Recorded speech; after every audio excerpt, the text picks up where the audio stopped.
This nation is asking for action. Why? And action now. It falls to each of us to be those anxious, jealous guardians of our democracy. Everybody, duty, do or duty. Ask what you can do for your country. Duty, everybody, duty, do or duty. Duty, everybody, duty, do or duty. Hey everybody, welcome to Civic Duty. I'm Heather McKinney. And I'm Jeff Casper. And we are coming to you live on this video via Jeff Casper's classroom. That's right. I really That's where hope all the magic happens. I hope you're allowed to have me here and to make a podcast in your public school classroom. Yeah. You went through the security. You did the documentation, right? Oh, I snuck in a back door when no one was looking. Oh, no. And then I bought this delicious drink from the teacher's lounge. It's a heck of a deal. Diet Dr. Pepper, if you want to sponsor us, right here. You have to face the logo out. I'm drinking it. Good job. You're a pro. You're a pro. Well, this episode, we're diving into the Constitution. Wait. We said we were going to banter before. I thought that was banter. Yeah. Just jump straight in. You're like, I'm here to talk about the Constitution. Isn't that what everyone wants? Yeah. I think that's why they tune in. They don't That's like right. us. They just want to learn. That's right. Okay, well. Well, tell us about your weekend, Heather. Did you do anything special, or I'm trying small talk? I performed at a comedy festival in Orange County, California, with my comedy partner Adam Fullerton, and we did a show about a city called Seminole, Florida. We said, who is from a nice place that wants to tell us about it? And an old man's like, I'm from Seminole, Florida. And we're like, oh, did you like it? He goes, I got out as quick as I can. And we're like, oh, right on. Thanks for raising your hand. And we always ask, like, do you have any festivals or fun, like, celebrations? He goes, yeah, it's called the Watermelon Festival. And we're like, oh, what's that kind of about? And he goes, we're like, is there a parade or whatever? He goes, no, it's just a bunch of teenagers stealing watermelons. And we're like, that's not a festival. Yeah. That's organized crime. Like, criminal mischief, yeah. It's a misdemeanor. It ended up being a really fun show. And then we just ambled around California and got to see Middleditch and Schwartz, which is an improv troupe that is two people, Middleditch and Schwartz. And Thomas Middleditch is from Silicon Valley. Okay. And Ben Schwartz is from Parks and Rec. He's Jean-Ralphio. Ah, okay. So that rings a bell. Yeah. Jean-Ralphio was like 5 feet away from me, and it was awesome. It's a big deal. I know. It made the whole trip worthwhile that I got to see Ben Schwartz's beautiful hair in person. That's awesome. Yeah. So anyway, what'd you do this weekend? Well, it was my... Last episode, you said you were going to do the Mesquite Rodeo Parade. We did. We did not disappoint. Actually, it was very disappointing because it was about 30 degrees. Oh, what the heck? And we require, I don't know about require, every high school sends their marching band, and they send their drill team, and there's, politicians, and there's different businesses that do floats. You know how a parade works, all that. Well, it's 30 degrees. They generally walk the same way, same path. You throw candy in children's faces. That's right. Yep. Well, it was 30 degrees, and so there were actually probably more people in the parade than watching the parade, and so it's a little bit defeating when you don't have anyone to wave at. To be fair, I have done shows like that where there's 8 of us in the troupe and 3 people in the audience, and 2 of them are drunk, and you're just like, this is for us. You're just parading for yourself. That's right. Yeah, it was a lot of self-appreciation. That's good. And then it was also my. You're like, I like to go in the streets for my self-appreciation. It was just like walking down the middle of a street, almost like The Walking Dead. There's no one around. But it's with impunity. Yeah, that's you're right. not going to get hit by a car. It is blocked off. That's right. Yeah. And then we also had my wife and I, our 8-year anniversary. Congratulations. Yeah, actually 7 years. We're going on year 8. Yikes. Yeah, I almost messed that up. It's been so nice, it feels longer. Yeah. I'm so happy when you have so much fun, it goes by fast, so you think it was longer. Exactly. I love your wife a lot. Does she listen to the show, by the way? Yeah. Okay, yeah. good. Yeah, so she'll hear this shout out, happy anniversary. It was actually yesterday. Nice. Yeah, so it was And she a good gave me weekend. this pen, so thank you for this pen. Man, great gift giver. Great thing to mention on a podcast. Something no one cares about. That's right. And can't see. A personal anecdote that even you don't care about. Exactly, which is shocking for me because usually I'm very interested in my own personal anecdotes. So now let's jump in. Okay. Now that we bantered, and since we're video recording, I can't really edit it. So sorry about you. You get it all live. But you get to see our lovely faces. That's right. Yeah. It's And a all good the perk. photos of us together that I have are from high school. And so, or we're hanging out with our friends on the weekend that it's podcast inappropriate photos. Yeah. That one time me and Sean Hill had that jello shot contest. Okay, yeah, You were just I always try to maintain your semblance of respect as a pillar of the community. And just so everyone knows, Jeff was the judge of the contest. That's right. I He did not wasn't participate. He was That's not a right. participant. Yeah. But those are like all the current photos of us. So the photos I've been posting have been like us in our high school graduation robes, or like at prom, or like that Mesquite leadership thing that you offended. Was it you or was that Matt that said, I hope they have steak or they better have... That was me. Yeah. That was you. Yeah. And the lady said, we're going to serve everyone a very nice lunch. We'll be right back. And behind the lady's back, you're like, they better be bringing steak. And she's like, it will be spaghetti. And you're like, okay. So that's what that one picture is of. And so now that people can see our faces. It's nice to see know that how we've aged. Yeah. 12 years. Sometime I did shave my sideburns. Your sideburns that were are Civil War-esque. Yeah. You're like, I was a general for all of high school. I'm so into politics and history. I'm going to have Civil War. Sideburns. Yeah. Okay. So this week you sent me the questions. You Look sent at them that. to me while I was on vacation, however. So you did a ton of research. I was at the airport and I woofed some tortilla soup and was like, oh, I think Jess sent me a thing. So I looked, started to read some Wikipedia pages. Yes. Okay. So it's more than before. Well, that's fantastic. I just wanted to give you the general questions. So, I don't know how much I know you are funny on your feet, right? Just live. I love to do it and live. So, yeah. Like just Bill O'Reilly. I Bill O'Reilly everything in my life, which means I attack women and then pay them $30 million after. Just kidding. By that I mean I just scream at people behind the scenes. That's right. A lot of curse words. Always. I'll do those to people's faces. So we're doing it live-ish. I do have my little notebook here that it's fancy. I took my sister gave it to me for my birthday. All good things I get as birthday gifts. So what are we talking about? We're talking about the Constitution. So we've done in episode 1 kind of what is government, what is politics. Then last episode we looked at the foundations of government. Today we're going to do a deep dive into the Constitution. And so it's really exciting. This is the part of the course that I enjoy the most. I don't know about the students, but I enjoy the most. I never pay attention to whether the students like it. It's Right. like me performing. I don't care if the audience likes it. Yeah, education should be for the teacher's pleasure first and foremost. What am I interested in? Yeah. You're like, the book says, actually my not AP, let's not fool ourselves that I was in AP bio. My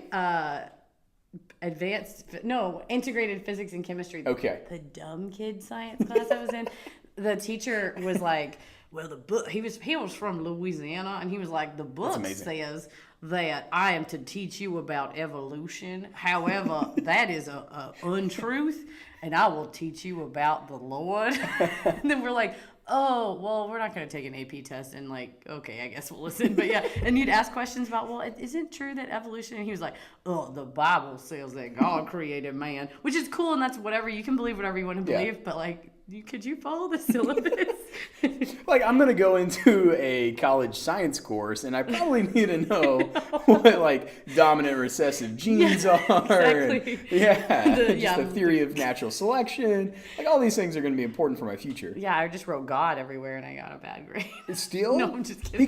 He couldn't fail you if you wrote God as an answer. That's true. I think that's not in Texas, at least. That's right. So deep dive into the Constitution. Deep dive into the Constitution. Yeah, and so I think one of the first things we might explore is just the length of each article and the significance that plays. And so, in your opinion, from what you've seen in media and your life experiences, what part of the American federal government in D.C. do you think is the most important and has the most attention applied to it? In my personal opinion, or what do I think is the opinion of the public? Both. Okay, Yeah. in my personal opinion, I think that the Supreme Court is the most powerful. Oh, that's rude. I do wear. Push those glasses up. Very hurtful because I have just started to have to wear glasses because, quote unquote, your eyes are getting old. Which Just your eyes. Yeah. That's true. The rest of me getting younger. No, the Supreme Court definitely because I know too much. It's one of those where maybe if I was a layperson, I just know too much about the importance of constitutional interpretation. Right. Probably the people put a ton of emphasis on the president. That's seems to be the only election that anybody really cared about. I feel like that's shifting, which I'm glad for. But I think that public-wise, they think that it's the president, and then I personally think that it's the Supreme Court. Yeah, and if you do kind of a Google search and look at the amount of results that you get, if you were to type president, it's, in the billions. If you type in Senate Majority Leader, or even worse, Senate Minority Leader, it's significantly smaller. Yeah, right? who cares what a whip is? That's right. Well, it could be a lot of fun depending on how it's applied. But the actual position is not that well known, and we don't assign that much power to it. No, and I think that unfortunately I had a lot of great teachers, and I think you and I both know and respect that, but my brain, can only hold so much information. I feel like I learned a lot from House of Cards. Yeah. That's what he did. He was like the majority, or the minority whip, then the majority, and then his ascent to power. Yes, exactly. So. Yeah. So are you telling me that the Senate minority whip is the most important part of government? If you learn anything in government, that should be where you start. Absolutely. Okay. Well, where I was going with that is exactly what you said. Mm-hmm. The president is probably perceived to be the base of power in American government. But if we look at the Constitution, the vast majority of the word space dedication in the Constitution, the amount of words that were written in that document, were written in Article 1 compared to the other 6 articles. It's roughly 30 to 40% of the entire document is spent on Congress. Okay. And so they wanted to be very specific about how they detailed power and allocated power to that branch, because it was going to be the law-making body.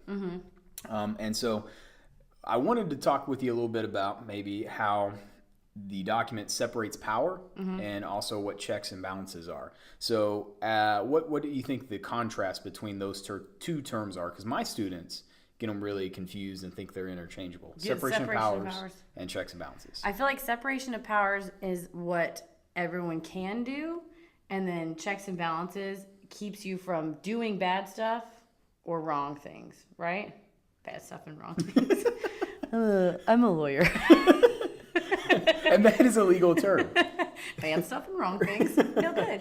But I think that the separation of powers determinates. I love George W. Bushisms. They determinate the difference. Strategery, yeah. It determines who's able to do what. And then I feel bad. My voice is scratchy because I sang Selena karaoke over the weekend. And it was scratchy before because I sang Selena karaoke over the weekend twice in a row. But separation of powers, I think, is the abilities of each branch of government. Yes. And then the checks and balances is the empowerment of each branch of government to ensure that the governing documents are upheld. So like the Constitution or laws are upheld. Does that make sense? Yeah, it does. And I think that's, you knocked it out of the park. So checks and balances, we try to say, is power against power. Separation of powers you can think about as having separate silos, separate spheres of authority, and then checks and balances are how we keep those silos separate over time, how we beat back or defend our power and our authority of our branch against, say, a president who was trying to take too much power, or a Congress that was trying to execute laws. Yeah. These would be the abilities, almost like paper, rock, scissors. Did I say that right? Rock, paper, scissors. Rock, paper, scissors. That came out really weird. Yeah. I guess the border does matter, because if you go rock, paper, scissors, and the other ones, anyway, it creates chaos. So I think that the separation of powers, the checks and balances is like very comforting to me, because that's why I don't get outraged when I see things as far as people will share an article and say, like, they're trying to pass this law that does X. And maybe not so much anymore, but at least previously, my reading of the law, then applying it to the Constitution, I can say, oh, that's unconstitutional. It'll be fine. Yeah. Like, it won't be a law for very long. They'll get it. However, that is the unfortunate nature of the Supreme Court, is that there's like shifts. There's people die under suspicious circumstances. Is this Scalia conspiracies? Yes. Oh, yeah. Okay. They die, or were they murdered? Just kidding. Who knows, though? Yeah. About anything. Let's just shut the podcast down. That should be the title of the episode. Who knows? Who knows? Who knows about anything? Ellipsis. About anything. Yeah. Who knows about anything? The more you learn you don't know, which is good to know.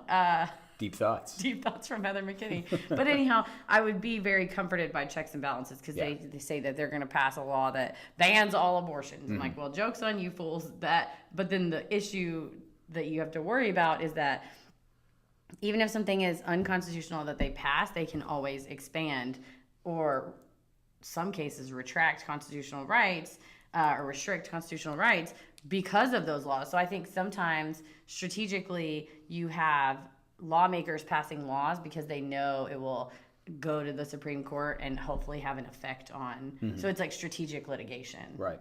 Does that make sense? It does, yeah. And I guess the concern I have a lot of times is even if we know that a bill will be challenged and potentially knocked down, you know that the litigation process for working its way to the highest court can take years, sometimes decades. And so how many times has a bad law affected someone's quality of life in those 10 years when in the beginning we knew good chance that this is an unconstitutional bill. So it has a real effect in the short term. Right. Yeah. Right. And that's kind of where I want to segue. Now that we've defined separation of powers and checks and balances, I want to get a little bit into probably the most important check and balance, judicial review. Judicial review. Yeah. So how do you define that? Well, kind of like what I was saying is that you have the lawmakers, Congress will draft a bill, probably not read it, pass it at the last second. The crazy president will just sign it without reading it because there's no way he can read 5,000 pages in his life. And then the outcome is that the law has some sort of negative impact on a constitutionally protected right. And then the courts, then you obviously would sue a wronged party, so you have to have standing. You can sue anybody for anything, but you can get thrown out. So you have to have standing to sue. So someone to whom the law has had a negative effect, then you go to sue, and then you would go up the chain basically from district court to the Court of Appeals, and then apply for cert but actually you don't even have to really go all the way to the Supreme Court, because then if you get to the Court of Appeals, or if you get to the next higher court and they say no, it's affirmed, then ball game. And then if I know what that means now. I'm just kidding. If you get to the Supreme Court level and they deny cert, then they're basically saying no, we agree, or we refuse to talk on it. So the judicial review is basically the court system looking at the effect of a law on an individual, but then also extrapolating it and its effect on the closely held right? Bill of Rights, right? Absolutely. And for our listeners who are listening for AP government, you don't know how much vocabulary was just built into your answer. You talked about district courts, yes, and federal courts of appeal, and cert, and standing. So district courts where you go to sue somebody, and then if you lose and you don't like it, then you appeal. And when you're an appellant, that means you lost. And when you're the appellee, means you won. And they always say you're happily the appellee because you won at the lower level. It's cute. And then, thanks, Professor Dreas at SMU taught me that. She was so awesome. And then once that is decided, then you'll appeal again, and you have to apply for a writ of certiorari, which is a Latin term, to the to the Supreme Court, and they can take your case or not. Yeah, and the other thing I was going to touch on is built into your answer is the idea of the supremacy clause, and that's something in the Constitution that we haven't yet talked about. But there is a hierarchy of laws, and if any bill that Congress passes violates any element of the Constitution is supreme. Always. And we have governors and states that forget that a lot of times, or talk about their ability to secede. I don't know how they would forget it. It's like when you go to Taco Bell, the Burrito Supreme is the best thing on the menu without question. Yeah. So the Constitution is the supreme item without question. How do they? You can't challenge it. I have no idea. Yeah, and it has sour cream. So there you go. Taco Bell wants to sponsor this podcast, I will eat one Doritos Locos taco for every topic that we learn on the air, and I'll crunch it right into the microphone. Into the microphone. Right into the microphone. We'll have a sponsor, but no listeners. Perfect. And then lose the sponsor and still have no listeners. Cool. I'm very good at business. No, I'm just kidding. Well, the other idea we were going to get into is built into judicial review. Why do you think it is that we have different interpretations of the Constitution? Well, because humans are interpreting it, and they all have writing it. Humans wrote it. Nothing is perfect. Also, life changes in between, and popular opinion changes. And I think that although they don't think they are, I think that the judges are swayed by popular opinion, or at least the will of the people. Not that they can lose their jobs, which I think is good. I don't think you should have elected judges, because then you're totally at the whim of the people. But I forgot the question. why do you think it is we get different interpretations? Oh yeah, because it's of people. The text. It's people doing it. It's people. Yeah, and it's they're infallible. And in law school, did you ever go over judicial activism, judicial restraint in con law? Oh yes, Okay. that is a big part What's of the it. difference? So judicial activism, they say, is basically trying to legislate from the bench. You're trying to twist the interpretation of the law in the light of the Constitution that best accelerates your political position or your moral ground or whatever, versus staying beholden to the Constitution. And then judicial restraint is interpreting it with like the least possible effect on the least possible effect on the new definition of the Constitution, I guess. So you really, if you don't have to if you don't have to get to a constitutional interpretation question, you don't. So if there's two issues, issue one is a non-constitutional question, and issue two is a constitutional question, and you can resolve the case by just resolving issue one, you just do that. And you don't try to go ahead and also add your own 2 cents in about the Constitution.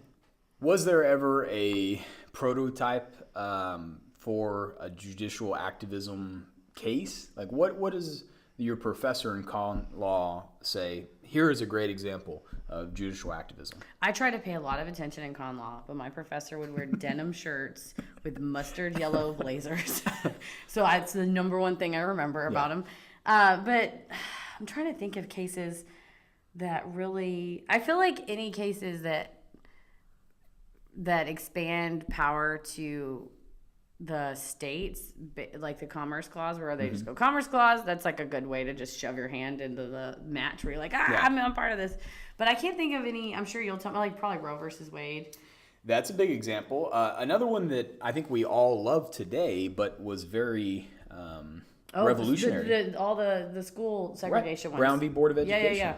So the idea that 9 justices would desegregate every school in America, it was not done through Congress. It was done through the Supreme Court. And, that was a huge reinterpretation of the 14th Amendment, and it affected every parent, every kid, millions of people across the country, race relations in the 1950s and 60s. So that was a pretty bold decision. Yeah, where you have to, and that's, I think, where they're looking at it, where they maybe could have resolved it on one issue, but the importance was so big to interpret it that it really did mean that you can't segregate schools, that separate but equal is not appropriate, Yeah, and we don't want to jump into the Supreme Court because that'll be a different podcast later on in our season, but it does bring into the idea of the rule of 4 and their ability to choose which cases they hear and how, like you said, sometimes we're looking, maybe peeking at public opinion polls to know the pulse of the country. And this was a case, Brown v. Board, where they probably got ahead of the country. Yeah, I think so. Trying to stop it was already getting violent and heated, and like people are losing their lives over this law. So. Well, I want to jump into one of the amendments now that we've kind of talked about differing interpretations and its importance. And we'll get into the Bill of Rights and other amendments later next episode as we start talking about federalism. But I thought it'd be fun to kind of diagram a sentence to a throwback to our English teachers. I think I know what case you're going to talk about. Well, I'm not going to specifically reference any cases, but there are 2 good ones that we could be talking about. But I just wanted to look at the Second Amendment. Have you ever, when I say the Second Amendment, what phrase or idea pops into your head? The well-regulated militia being important to the country, comma, or something. Not important to the country, but something like that. Yeah. And then every man, where's the meat? The right to bear arms at the end. That's it. That's what most of us think of when you say Second Amendment. Bumper sticker, right to bear arms. The right to arm bears. That's right. That's even scarier. I'm terrified of a normal bear. Bears have rights. Give them their guns. Well, yeah, and you knew a big chunk of our amendment here. That's because I had to read stupid DC. I say stupid. It's a good case, but it's very like interesting. DC versus Heller, the Supreme Court case where Justice Scalia who was just so into himself and so into. He would love the rodeo parade without an audience. Just himself, just a mirror in front of him waving at it. But he was also just very into picking apart sentences with commas and grammar and, well, there's 2 spaces after this word, so it means this. And you're like, okay, come on, buddy. Yeah. So that's that whole thing. I'd love for you to share your experience with that. But for our listeners, we'll read the Second Amendment, and I'm going to denote when we have a comma just so they can hear it. Because I think it is interesting when you start looking at our phrases here of why commas are there. So here we go. The Second Amendment, and it's a short one. But a well-regulated militia, comma, being necessary to the security of a free state, comma, the right of the people to keep and bear arms, comma, shall not be infringed. So many commas. So many commas. And so I can even share it with you. But where is our subject of this sentence? So what shall not be infringed? The right of the people to keep and bear arms. So why do you think it is we have that comma after arms? So the phrase for our listeners that we're talking about, because we know you can't follow along unless you're watching on YouTube, and even then we're just looking at our cell phone. It's very we're not tiny. actually You can't see it. looking at the text. Yeah, the right of the people to keep and bear arms, comma, shall not be infringed. Why do you think that comma is there? Well, this is the constitutional interpretation issue that you get into when you have to pay attention, obviously, to the letters and the commas and the punctuation. But this is what horrifies me is, what if it was an accident? Yeah, just cut someone nudged an There's arm. like literally a whole history of jurisprudence based on literally a comma, a handwritten comma. Right. But why is it there? That's a good question, because then It's an unnecessary comma. I think it's unnecessary. Right. It's a typo. Well, and then the other things we would say are modifying our subject, the other Correct. phrases. Yeah. And so the right of the people to keep and bear arms are being modified here by a well-regulated militia, which is necessary to the security of a free state. Is that your reading of the I agree. syntax of the sentence? Yeah. So If you break it into multiple sentences, you'd be like, okay, a well-regulated militia is very important to the security of a state. period. So, Yeah. the right of the people to keep and bear arms shall not be infringed, because a militia is basically you honk a horn and a bunch of dudes with guns show up to fight in people coming in to fight you. Well, and in many of the founding cities in the colonies had an armory that the guys wouldn't necessarily show up with guns. They would show up to the armory, grab a gun out of the center of the city, Wow. and then go fight the redcoats. Grab and go. Right, and they were also individuals who were trained. Right, a militia had some requirements here. It wasn't like a drive-through. You can just go in and get a musket. It was not. Yeah, you Oh, the could not number go one, to it's a a musket. gun show and pick up a rifle the same day and be ready like to go. a musket and a blunderbuss, please. Yeah, so you've read DC versus Hellier. have. What was the interpretation of a well-regulated militia? What is the regulations that someone needs to go through? Well, Justice To be a part of the Scalia, militia. he separates it into the prefatory clause, which is the purpose of the clause, which he says is that well-regulated militia being necessary to the free state. And then the operative clause is the important junk at the back. All right, so you're getting some fancy words. The all junk right? and the trunk. Well, the first part of your sentence is pretty fancy, and then junk in the trunk. It just devolved. Yeah. That's me. Yeah, so your two phrases that you were talking about, is it fair to say under Justice Scalia's interpretation, there's a fluff phrase Yes. and a stuff phrase? Yeah, and exactly. So he's talking about the real meat is in the back, Mm-hmm. and then the front is just the explanation of what you're about to get. And when was this case written, ballpark? Oh, when was DC versus Heller? Was it like 08? Mm-hmm. Okay. Yeah, so it was, a 21st century case. Yeah. And before that, we had not really ever had an interpretive case that said we had an individual right to a gun. That's not true. What case? I can't think of the name of it, but it was a Civil War case. That it's a right for not just a militia. That's when it was established. Well, Get on that, go to Wikipedia. Don't click the computer. You gotta use your phone. Oh, the Behind the scenes. the Recording. the Second Amendment Here, had honey. never been incorporated to the states, Correct. and as a result, we never had an individual right within our state to have a gun. That's been you got it on my your phone. interpretation. I did. Listen, you have the stickers on it still. That's Well, my case hasn't come in, so don't scratch my screen or drop it. Yeah. Hold on. So you're saying that before DC versus Heller, I'm saying you had a federal right to a gun, but it had never been incorporated to the states. Presser versus Illinois in 1886, the court ruled the Second Amendment right was a right of individuals, not militias, and was not a right to form or belong to a militia, but related to an individual right to bear arms for the good of the United States. But it was for people who could be served called upon to serve in the militia by the government in a time of collective need. It did declare that although individuals have the right to keep and bear arms, a state law prohibiting common citizens from forming personal military organizations is still constitutional. So they could still prevent you from having like buddies, army pals, and you like show up and everyone plays with their guns. Yeah. Don't do that.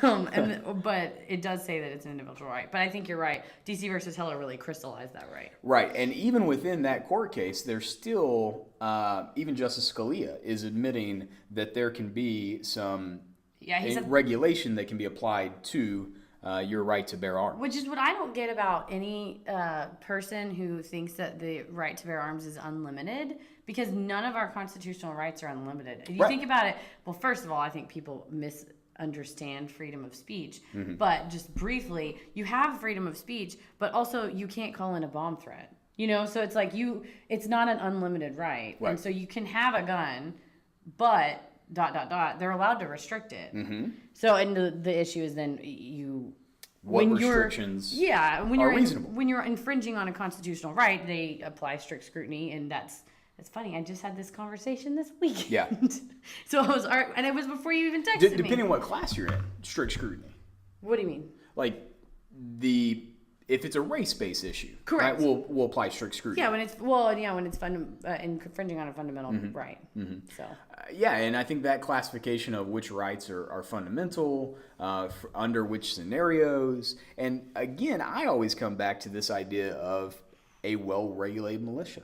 And so there's a lot of liberals who are like me who say, if you're not really performing a state function of protection from invasion or providing security, the right of the people to keep and bear arms isn't being infringed because it's not necessary for the security of the free state unless you are being part of that militia. I'm just being devil's advocate here. But wouldn't you agree that, what a great way to ask a question. Wouldn't you agree? Some people say. Some people have been saying. But I mean, wouldn't you agree that if you're performing a security function of like your own house? That's necessary for the security of the free state? Yeah, what if they want to come quarter troops in your house? You gotta know to get Well, luckily out. we have a third amendment that's very crystal clear about that. Thanks, guys, for writing the really unimportant one, like super clear that no one cares about. Extra commas here and there. The real important one is just shenanigans. Yeah. So, I mean, it's not my argument. I mean, our personal political views, I think, are fairly clear. However, as I say every episode, I have sworn an oath to defend and uphold the Constitution, which means I really value the constitutional amendment. Right. So, as it stands, the Second Amendment says absolutely Americans, not unlimited, but have the right to have a or multiple guns. If you don't like that, repeal the Second Amendment. Yeah. Or there needs to be more jurisprudence that goes up and clarifies the Second Amendment. And when they're interpreting any sort of laws or regulations, so say California says we're banning any kind of gun at all, period. And I'll just give them, that seems like something they might do. You know what I mean? And so that would have to go up and up and up through the courts. And then when the Supreme Court's looking at it, they really do have to measure what it means to that right versus the right of, I don't know, kids to go to school and not get shot in their classroom. So that's when you get to that point of maybe not only checking public opinion, but also this is like an epidemic where how many times are you going to have people get shot to death before you say, no, when we're analyzing this law, it is protecting against something that is a viable and immediate threat that we definitely do need to dramatically reduce the amount of guns that people own, or ban them altogether, whatever, Australia style. But we're kind of getting down a rabbit hole. Yes, we are. Sorry, but I want to go a little bit farther, a couple more steps. Wait, down the hole, or we're going back up? Down the hole. We're still going. We're digging right down that hole. Yeah.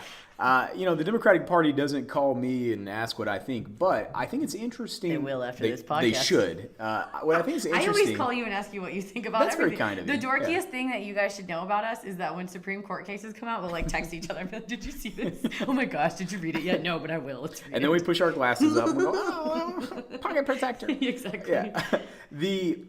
What I think is interesting is the Democratic Party doesn't treat DC versus Heller like the Republicans have treated Roe v. Wade since the 1970s. Clarify that statement. for Republicans, when we start talking about what is a good conservative justice, it ends and dies with abortion. Yeah. Oh, absolutely. And for Democrats, and they don't necessarily want to pass a new amendment. They're not talking about going through this whole legal process. Mm-hmm. Why don't we confirm more federal judges who will knock down Roe v. Wade? Let's redefine what that court case meant or can mean in the future. And so for me, liberals, I think we ought to start talking about what kind of liberal judges do we support, and whether their interpretation of the right of the people. I think it's interesting that word isn't persons, right? Mm-hmm. It's not saying an individual right, it's saying a corporate right. Mm-hmm. Why don't they have a new interpretation of what the Second Amendment means? And then you save yourself a whole lot of headache about proposing an amendment at the national level and getting it ratified by 3/4 of the states, and this whole multi-year process. No, I think so. And I think having justices or judges at the lower levels who look at the law and say, yes, it is important to have an individual Second Amendment right to a gun. However, it is a public health and safety epidemic concern that back when you had to load a bunch of powder and I think about, okay, how when the Constitution was written, which is my other issue, we're getting way down this rabbit hole, but whatever. This is my other issue with Justice Scalia. He's always like, meh, original intent, yeah. And then when it gets inconvenient, he's like, but it's cool because AR-15s are rad, whatever, everyone can have one. And so my issue is, back in the day, it was chill for everybody to have a gun or have a little coupon to go to the armory and get a gun because you had to jam a bunch of powder in it. I just, I can't even, get things out of my purse without dropping things everywhere. Yeah. So I just imagine, even if you're trying to go take a gun like that guy you talked about in the last episode, this is how quickly we forget. Shays Rebellion. Yeah. He wants to take a gun up to the courthouse. You're having to cram the powder and then it gets jammed and whatever. I don't think that if you time traveled Thomas Jefferson or anybody here and said okay, but is it so important that just take a bunch of your kids and just mow them down right in their faces and kill them before they can even drive a car? Do you think that's important? And he would be like, oh, indubitably, I don't. Actually, I think we decided Thomas Jefferson's a weardo. So he'd whisper. He'd be like, oh no, don't do that. Yeah. Save the children. He'd be really sweaty. Yeah, he'd be nervous. Yeah.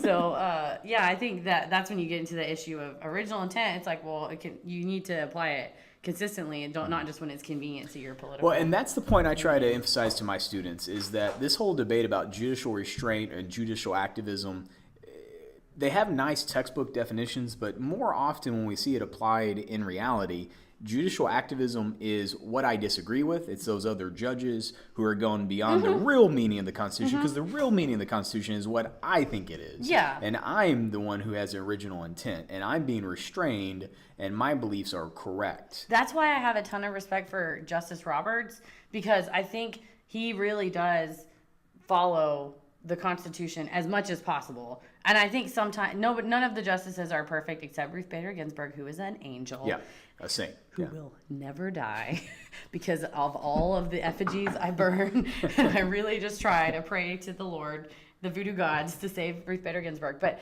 I think that it's important that people get pissed off at judges because they don't always vote the same way. If you have a universally beloved judge, except for Ruth Bader Ginsburg, who is an angel, then it truly is suspicious, because there's no way that the Constitution always goes your way. Right.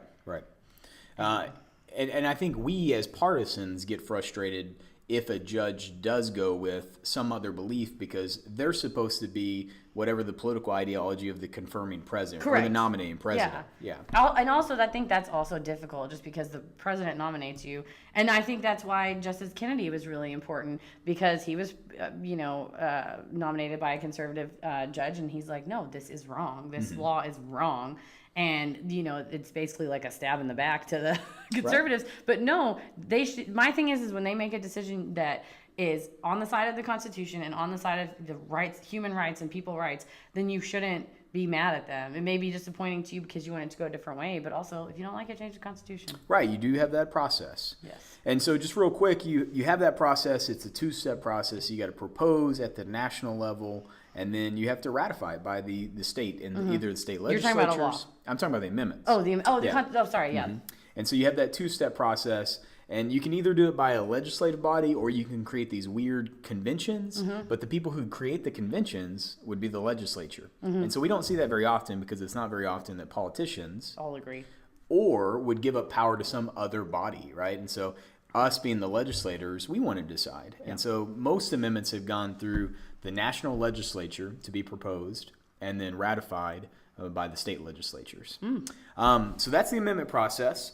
But the other thing I wanted to cover is the different powers of Congress. And so did you ever go over enumerated powers? What are those? It specifically says in the Constitution, Congress can do the following things, and it lists out what they can do. Yeah, and they're the best because there's no debate about it. Yeah, it's super is clear. You determine if there's a tie in an election, you get to vote on who does it. That's one of them, right? And the verb with these is shall. And so it's even better because it's not you might, you could. No, you will, you have no option, do these things. That's why words matter, which sounds like a dumb thing to say, but is in fact so valuable. But it's like that when I interpret contracts for my clients or draft contracts for my clients, and I see the other side says, you may do this, and I'm like, yes, leave it in. But if I see something that says your client shall do X, I'm like, no. Yeah. We don't want to, unless it's something that they are, bound to do. But yeah, it's very important when you're reading these things to specifically read what verb it says, and may, must, might versus shall. Right. And in Article 1, Section 8, where it's talking about the Constitution, the Congress and the powers of it, it lists 14 or 15 very clearly defined elements of what Congress shall do. They shall raise an army. They shall make a post office, coin money. And it's clear that Congress and Congress alone is supposed to have that power. Shall make a post office just made me think Establish. of no. I'm just saying it's just like that Matt Damon movie, We Bought a Zoo. It's like the Congress movie. We made a post office. I don't know why that was funny to me. So they have enumerated powers. They do. But they're checked by the judge. Well, and also Judge Judy. There's judicial review, but there's also the idea that we didn't list anything else. Yeah, so stop trying to do other stuff. There you go. It doesn't say, run a lady off the road.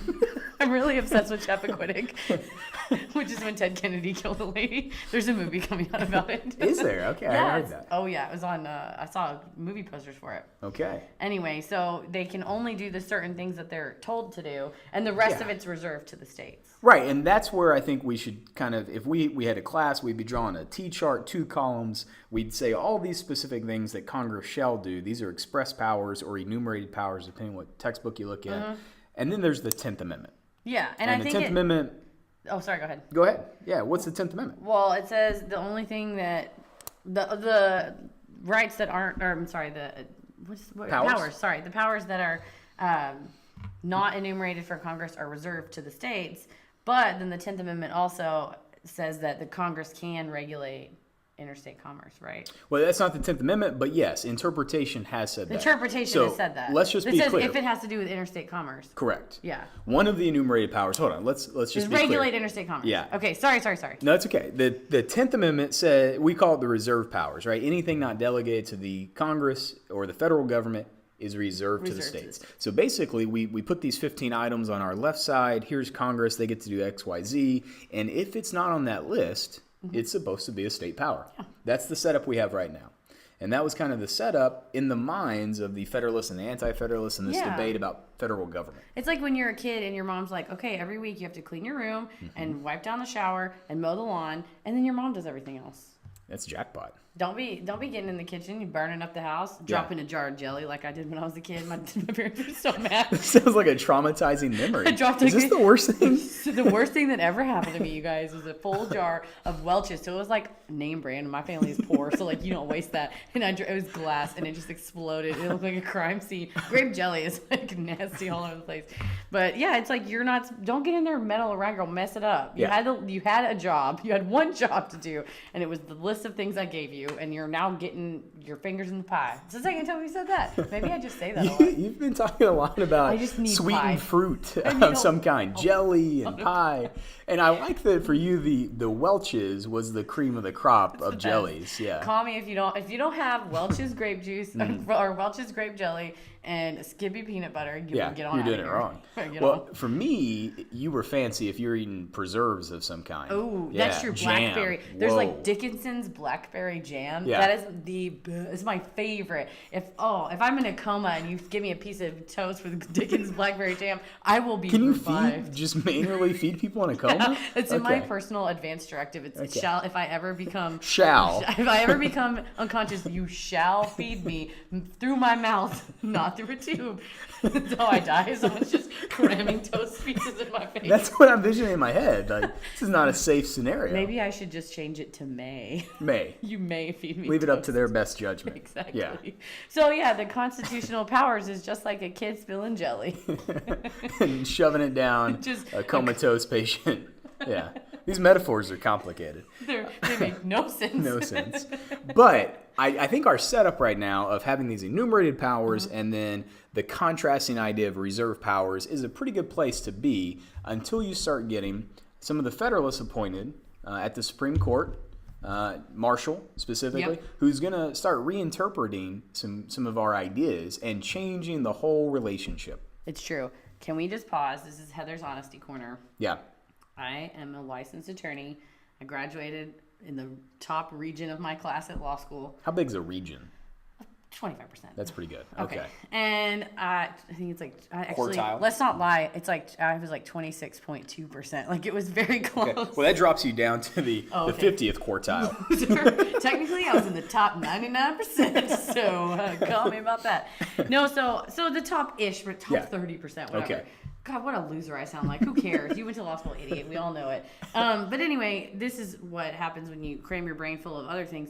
Could you explain the difference in Federalists and Anti-Federalists? I feel like and I don't, at the risk of confusing people, my understanding is that Federalists want the federal government to take care of everything, and Anti-Federalists want them to have the least amount of power as is effective. That is the baseline interpretation that I try to teach students. If they leave my classroom with that understanding, we're good to go. Okay. So yeah, Federalists, we can summarize as wanting to create a more centralized, strong national government. Yeah. And Marshall was particularly effective at doing that. In his interpretation of Marbury versus Madison, he kind of, like where you were talking about the issues of the case, he used the specifics to kind of dodge and create this brand new power of judicial review for the national judiciary, which gave them the only muscles that they had. And that redefined the structure of federal versus state. And wasn't Marshall he was the one that was like, we're all going to wear the same robes, we're going to walk in at the same time.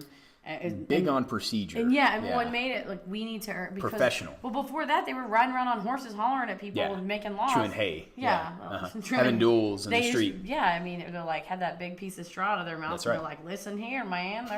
But then they got their robes on and they immediately started Right. sounding very British. Wigs. Yeah. Did You're they wear fancy wigs now. back in the day? I think so. Yeah, not currently, They though. probably ate preserves. They Like, they're ate fancy. Dickinson's blackberry preserves. If you want to wake your family up from a coma, Yeah. try Dickinson's. That is the worst slogan. Slogan. Slogan. It's a slogan in a logo. It's a slogan. At the same, yeah. So I think that Marshall was important because he really took the job seriously and really gave it a lot of I won't just say pomp and circumstance, which is important, but he also gave it a lot of cachet. And because he wasn't coming in there and saying, I want all these rights, and then also I'm going to do this, he made it that he was going to, make it a respected entity, a respectable entity, and then wield that power, kind of, what's the word I'm looking for? When you wield something like not... Responsibly? Yeah, like responsibly, not go too crazy. Well, and his other cases that he came up with, McCulloch v. Maryland and Gibbons v. Ogden, both of them were pretty crucial in extending federal government's reach. And so I want to get into the very last clause of Article 1, Section 8, where it says, Congress shall do, and we talked about all those things, raising an army. But then at the very end, it says, and by the way, Congress can do anything necessary and proper to execute the foregoing powers. Proper clause. Is this a song? I'm not familiar with. That's what I made up. Okay. No, that's like huge. That's yeah. And so, why is it huge? What do you know about it? Maybe you should turn your phone off when we're making a podcast. It definitely was. Oh, it's Emily though. She can text It us. was on silent. Yeah, I got a new phone. I Oh, don't know it's how your to watch. silence it. Oh, I really don't know how to This silence is what that. the people want to see. is old people trying to figure out My technology. button, I mashed the button and the sound came out still. Someone help me. That's when we'll have one of your students become our production intern. Okay, They good. can help us turn off all of our devices. I have found in every career I've been in, interns are the most important people. Like, they get everything done. Yeah, they're the smart Yeah, ones. and they know how all the logistics work. And they're paid the least. The least, if anything. All right, so you were going to share with us why necessary and proper, why this idea of implied powers was important. You're going to see me looking past the camera because we're in Jeff's classroom. If you're watching, if you're listening, this is totally relevant. Yeah. If there's a bunch of signs on the wall, I bet some of these answers are in these signs. They probably are. One of the effective things teachers do is make acre charts Yeah. so that students can look up and take answers off the wall. And then ideally you take those down and they can make a mental, Eventually you'll take them down? Uh-oh. So you said what is the necessary and proper clause all about? Yeah, you were talking about implied powers being really important. Why so? Well, the implication is that who determines what's necessary and proper? Ooh. That's my question. That's the $1 million question. This is what yeah. you would call when you're a lawyer and you're reviewing a contract and it just says like you shall, operate within the designated area, period. And it doesn't say what the designated area is, or you shall do this at a reasonable time. What is reasonable? So you always want to be wary of something that's not specifically defined. Well, and that is the crux of our federal versus state dispute that we've had over our last 150 plus years, is that idea right there, that we have these expressly written down powers to raise an army specifically. Let's go with that one. And then at the very end of Article 1, Section 8 says you can do anything necessary and proper to execute that. Yeah. So let's play this hypothetical out. What would be necessary and proper for Congress to do in order to raise an army? Because we know we can raise an army, but that's all the Constitution says in the original language. So what would be necessary for us to do that? You gotta have people. How do you get those? Draft them. Okay, so now all of a sudden you gave the federal government the ability to conscript you against your will. To snatch your children from their Right, home. and send them to some foreign war to die for a poorly made decision. That's a pretty big It was a jump very, all of a sudden. very loaded sentence. Like they're gonna snatch your children up and send them to fight a fake war. And die. And die. Yeah. I mean, it's true though. I mean, when taken to its extreme, the Right. worst possible scenario is you don't want to have. Let's just talk in hypotheticals. Say we had like a crazy unhinged president. Couldn't happen. Who was just mashing buttons on a phone while Nope. he's taking a dump and is like, I'm gonna blow Korea up. Yeah. And then decides, okay, well, I'm in the executive orders that have kind of gotten out of control, or if you have a Congress that's like, whatever you say, champ, I'll do it, boss, sure. Yeah. Which is what, in this hypothetical universe we Could have. happen. Yeah, checks and balances would stop that. Yeah, who Keep going, cares? yeah. Why would you ever want to have checks and balances when you have an insane tyrant at the helm? Mm-hmm. And then, you have for just someone, because he was constipated and mad and tweeted this thing, you have your kid goes and freaking dies in a ship explosion or something like that. Right. That's crazy. What? It is crazy. It is crazy. I thought there was going to be some ping pong, and No. My I'm really favorite struggling thing- to go any farther other than it say it. is crazy. But yeah, I mean, Yeah. but then I think that illustrates perfectly the very bad effect of having an undefined term in the Constitution, like necessary and proper, reasonable. And that's the big one, is what can Congress get away with? What can they define as being necessary and proper, and how far can you have that extension of the express powers, right? So you do have to tie it back to an express power in order to be able to do it. It's necessary for us to raise an army, so we're going to have a draft. You can't just have the draft if that raise an army clause wasn't in there. Because at the end of the day, you have to trace it back to where you were given the right. Who gives you the right? Absolutely. Or like this list. And hopefully that question gets asked each and every time, either by a different branch or by the states. Or the people. Or the people. Hopefully. Hopefully. And now I think we'll explore later on how sometimes branches will abdicate their duty because they don't want to face political consequences of making decisions or of checking I don't want to say popular president, but just a president of their own party. They don't want to be seen as given a hard time to. And so if that party is the majority, they might abdicate their oversight Yeah, responsibilities. they don't do anything. They just stand there and let him go buck wild.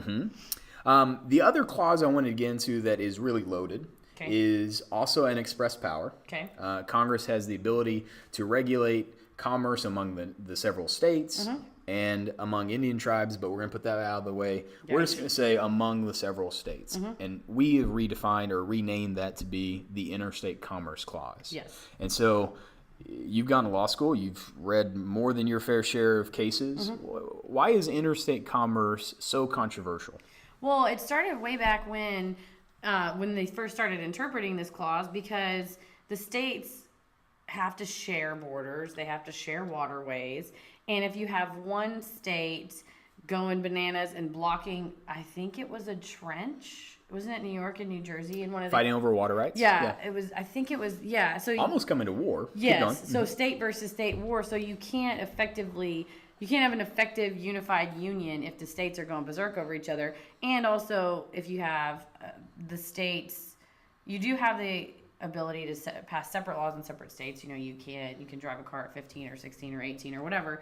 But when it comes down to the interstate commerce, then you don't want states having tariffs between each other, because it's all one. You want to have one unified country. Yeah, and the ability for the federal government to start defining what commerce is and how interstate commerce is defined as well. Yeah. That's all of a sudden going to give them a lot of power and a lot of leverage. So what does commerce mean? Well, I'll just briefly say, trick, if you go to law school and you're in con law class and it's multiple choice, always pick Commerce Clause. It's like almost always the answer. It's your Jesus answer in Sunday school. Exactly. If you say it, chances are you're probably right. Yeah, somehow you're probably right, because they really have basically decided that this is the whole basis for like the whole system of government regulation for like the FTC, the DOJ, the FDA, for EPA, everything. Yeah. If your item has one single screw in it that was built in another state, they're like, the interstate commerce. And so what was your question? Because I was just going to say that's how important this is, that it's like a really small piece of the Constitution, but it's a humongous piece of constitutional jurisprudence. Yeah, and I'm a crazy liberal, and so I love regulations. And so from my perspective, even if you and I were to open up a hamburger restaurant and we were to sell hamburgers that are Texas cows and Texas lettuce and Texas buns, and we only served it to the real Americans, Texans. True, number one. We wouldn't sell to any of those dirty Okies, right? Or the Californians. Get out of here. Yeah, we don't have any kale. Get out of here. So our restaurant is only making Texas hamburgers, selling to Texas mouths. Well, I would argue in our globalized economy that it's affecting the supply and demand, and it's affecting the price of overall beef supply or hamburger supply. Argue. Yeah, I'm a big, crazy national liberal. So FDA, you're welcome to come in, start inspecting my meat. You started giggling as soon as I said that awkwardly. Well, I was gonna say that's actually the slogan. You just come and take a look at our meat. It's Texas meat. Now we have a title for the episode. Yeah. Well, come on and inspect my meat. Well, my question to you, crazy liberal, because as you know, I'm very progressive. I always want to preface that. However, I think I'm probably a little bit more moderate than you. I mean, there's no way that you could, not even taking that. So for me, I always want the least expansive definition of something, but there's 0% chance that every item and every particle in your restaurant was Texas made.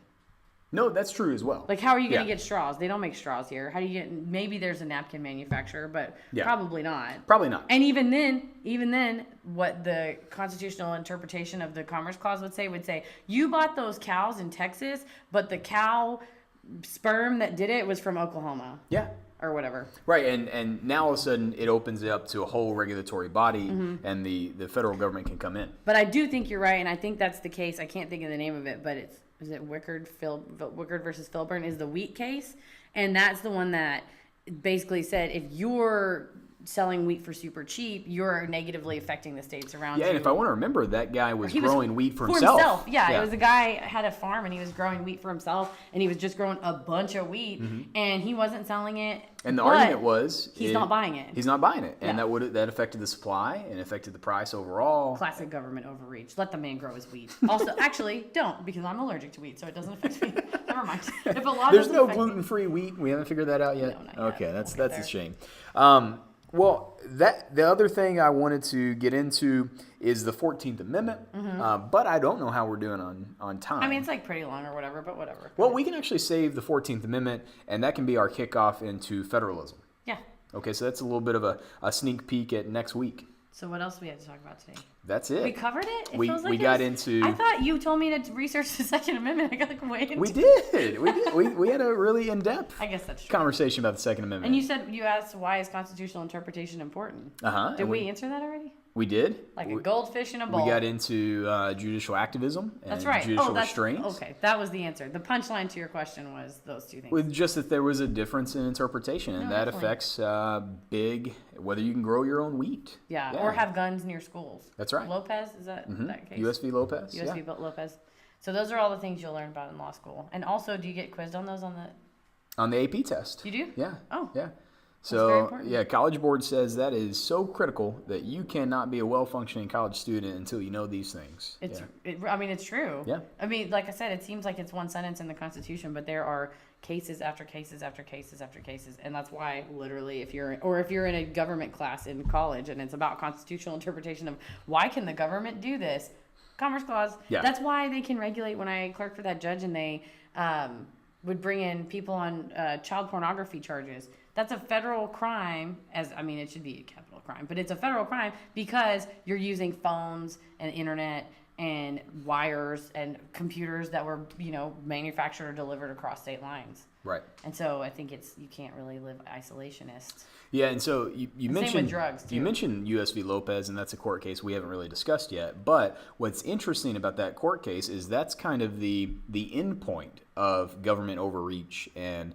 the extension of federal commerce power. And so for 150 plus years, it was, like you said, why can we do this? Well, interstate commerce. Why can we restrict, guns near schools? And why is that a federal issue? Well, the argument for Congress was education is important because we want well-educated kids. They're going to become workers. They might work in another business. And now all of a sudden it's affecting interstate commerce. Well, that took us 5 or 6 steps to get there to the end argument. And, the Supreme Court for the first time kind of pumped the brakes and said, whoa. That's not clear enough. That's what the connection's not clear enough. It's like with the congressional powers of we're gonna have a draft. Well, Right. why? Oh, well, because it attaches to this enumerated power. And I'm telling you, Commerce Clause. Just always yell. Always. Commerce, just that. Yeah, so U.S. Lopez was the end of that. Yeah. And what we're going to look at next week is how did the 14th Amendment change everything we just talked about? Yeah, it this whole upended. relationship of express powers and the 10th Amendment being everything else for the states and that kind of dynamic, Yeah. it blew all that up. Well, so what have you learned today? Yeah, well, you tell me what we learned today, and then I'll review some of the specific So you'll- vocab that we went. I was gonna say you'll let me say it wrong, and then you'll say it right. No, I'm Yeah. just kidding. Well, we learned about judicial interpretation, judicial review versus activism, legislating from the bench. We learned about separation of powers and checks and balances. Nice. And then we learned about commas. Just be careful. Don't just shove a comma wherever, y'all. Anytime you take a breath, I put a comma. No. That's how I write. That's right? No. That's why this isn't like a newsletter. It's like spoken. And what else did we learn today? Well, Militias. You could, back in the day, you could just go and get a gun wherever you wanted to. That's right. And it's the same today. America. It's the same exact. Well, and if you're an AP government student, we covered a ton of vocabulary this episode. We talked about Federalists and Anti-Federalists. Yes, the We difference. talked about judicial review and Yes. Marbury versus Madison, John Marshall's court. We talked about McCulloch v. Maryland, Gibbons v. Ogden. Yeah. Judicial activism, judicial restraint, original intent. We talked about express powers or enumerated powers. Yeah. Implied. Oh, we talked about one time I smashed a jar of jelly at my house. Yeah, and that preserves are fancy jelly. Yes, preserves are much fancier, Mm-hmm. and they can revive a coma patient. Reserved powers, 10th Amendment. Preserved powers. Preserved powers is when you smash jelly on yourself. That's right. And then just go Hulk. So 10th Amendment is the Commerce Clause. No. Wait, no. what? Scratch that. We'll edit that out. No, it won't. 10th Amendment is reserve powers. Oh, sorry. Commerce Clause is one of the express powers. Oh, okay. Under Article 1, Section 8. But yeah, I think we covered like 30% of the AP test in 50 minutes. Pretty Did we solid. really? I don't know about that, but might be some hyperbole. But yeah, pretty good. Hyperbole. Hyperbole. It's like the Super Bowl, but even fancier. But you're all the jacked. preserves. You're all jacked up on yeah, jam. Yeah. It's the hyperbole. And so next week we're covering the 14th Amendment. And we're going to look at federalism. We might even get into how the 14th Amendment affected civil rights. Just very briefly, what's your favorite amendment? Definitely the 14th. Yeah. Definitely. I mean, the 13th is strong. You got to put that one up there too. Oh, I know. Yeah, and if you don't, you are pro-slavery. So Yeah, well, that's true. it's up there. It should be everyone's favorite amendment. Yeah, absolutely. They're all good. Except for the fourth one. Or not the fourth one. That's the best one. The third one. It's kind of like, who cares? Third one, the ninth one is important. Yeah. 11, there's just some that aren't very tested or that aren't in our common knowledge. So we're only going to hit hard on the ones that are the tested. good ones. On Slash. the important ones that you need to know. If like Jay Leno were still a comedian and walked up to you in the streets and asked what you thought, Please prepare. That was a prepare. bit way back in the day. My kids don't know who Jay Leno is. No, we don't. Yeah. There's like, if James Corden sang karaoke in the car with me, he would do what? Yeah, Jay Leno used to do a bit where he'd ask people questions on the street and it looked dumb. Yeah. So kids, learn this. Does anybody do that shtick today? They should. Oh, who's the guy who yells a lot, real angry? Oh, Billy Eichner. Yeah, he kind of does Billy that. on the street. No, he'll come up and say, for $1, is Susan Sarandon awesome? And then people will be like, ugh. And, he'll be like, she's right there. Yeah, usually she's with him. Yeah. No, who is it that Jimmy Kimmel will ask questions in the street, but it's really more to trick people. Like, I think before the Oscars aired, he went out and was like, what do you think about the person that won Best Actor? And they're like, oh, they're pretty great. It's like, they hadn't had the Oscars yet. Well, and I don't want to get too much banter. I don't know how much is the appropriate amount of banter. It's just all, next episode's going to be all banter. Okay, good. Well, Jimmy Kimmel used to have a show called The Man Show. Oh, yeah, I love that show. But then I haven't watched it in like 20 years. It's probably awful. I don't know if it was. It's probably awful. Time. Is this going to be your Sean Hannity thing? No, I don't know anything about Sean go Hannity. ahead. I was just going to say that he did a skit in there where he kind of did man on the street kind of deal. He did. It was woman on the street. He'd go up to women and say, please sign this petition to end suffrage. Yes. And women would sign away, and some men would sign away, and they thought they were helping folks when really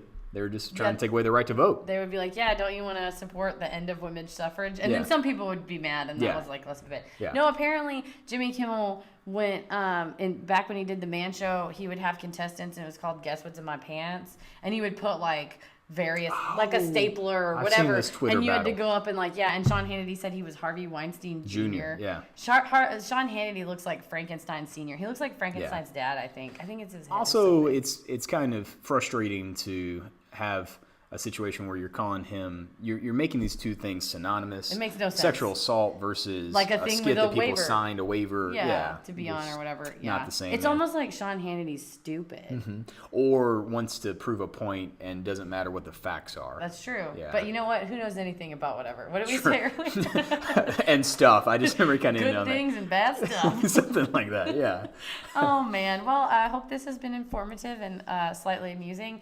And next week we'll talk about the 14th Amendment. Follow us on Twitter and Facebook and our website and Instagram. It's all at Civic Duty Pod, except for the website's Duty. Duty.